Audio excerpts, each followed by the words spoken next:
Hello guys! Welcome back again to Sebasti TV Vlog. Today's video ay mag-unbox tayo, magre-review ng concert ng amplifier at speaker. Kaya guys, let's do this!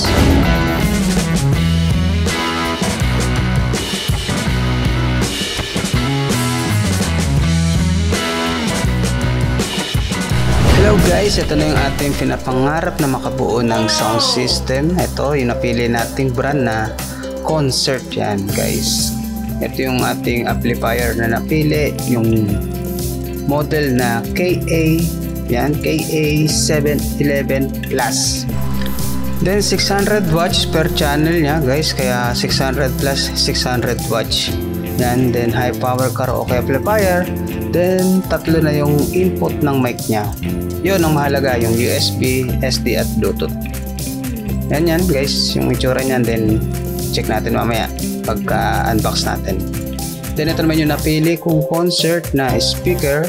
Yan, ang model niya ay KS650B. Yan, karaoke speaker system. Then 3-way speaker na siya guys. Ang maximum power niya ay 650 watts per speaker. Then impedance niya ay 8 ohms. At bumili na rin tayo ng ating mic. Yan, Concert din yung ating brand na napili. Then high quality performance, check natin. Then 6 meters yung kable niya guys. Then ito yung speaker natin na Concert. Yan, ito yung pinaka woofer niya or bass. Ito ay D12 guys. Yan, then meron siyang mid-range at tweeter.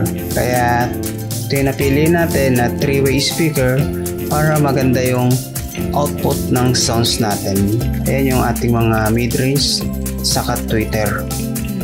Then ayan yung itsura niya guys. Ganyan kaangas yung ating speaker na Concert. Then punta naman tayo dito sa back ng ating speaker. Yan yung itsura niya guys. Ito yung Concert na KS650V. Yan, pinaka maximum power niya ay 650 watts. Then yun nga, yung impedance niya ay 8 ohms. Then ito yung terminal ng speaker natin na yung black ay negative, yung red ay positive. Then meron pa siyang SPCON connector. Kung may available ko yung wire para dyan, mas maganda kasi easy to connect na siya. Then sa side naman ng ating speaker, meron siyang lagayan ng stand para kung gusto mo siyang nakatayo na may stand, mas okay siya. Then punta naman tayo sa ating amplifier na Concert na KA711 Plus model. Then ito yung power switch niya guys, yung on and off niya. Then ito yung control ng volume ng ating speaker na left and right.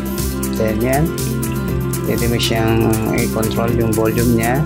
Then ito yung pinaka main volume ng ating amplifier na may low, mid-range, saka high.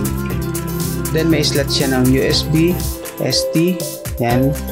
Then ito yung pinaka selection niya, yung mode ng USB at Bluetooth, yan.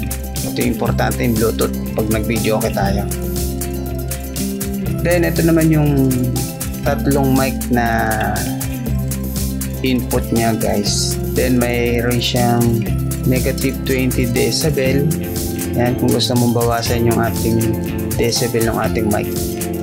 Then meron siyang volume. May kanya-kanya siyang volume guys. Yung balance, echo, then low, then middle, then high. Yan siya guys.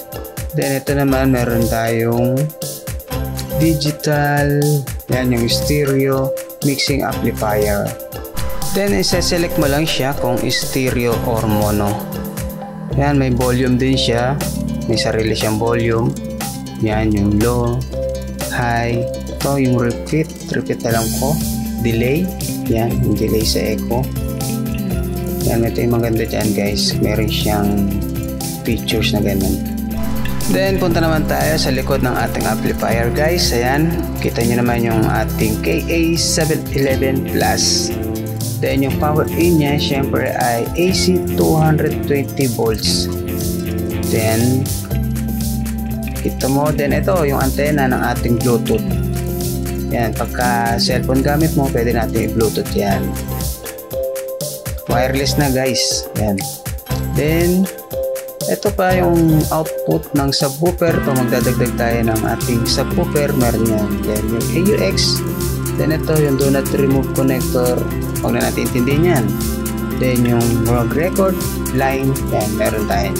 Then, yung maximum power output niya ay 600 watts times 2. Kasi per channel ng ating speaker ay 600 watts. Yan.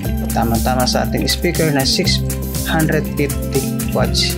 Then, yung ating terminal ng ating speaker, syempre yung black negative, yung red ay positive. Then, mag-connect na tayo ng ating speaker. I-connect na natin itong ating wire.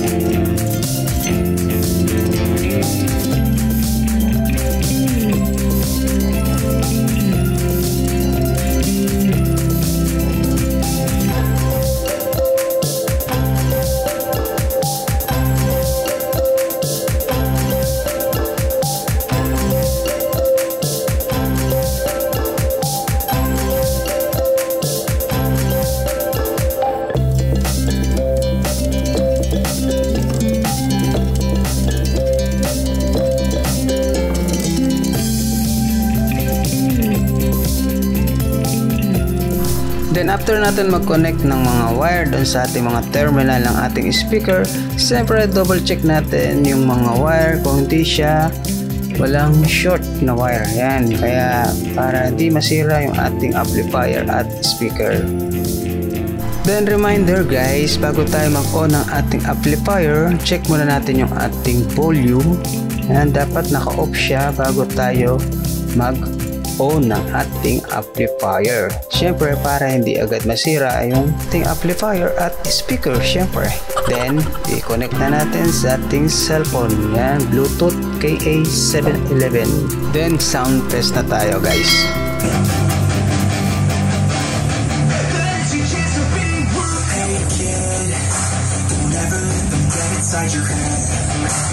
Tell you what to do in life instead of everything you know that you can get. Don't let them guide your life towards regret. I'll fight for what I love with every breath. My past is filled with things I won't forget.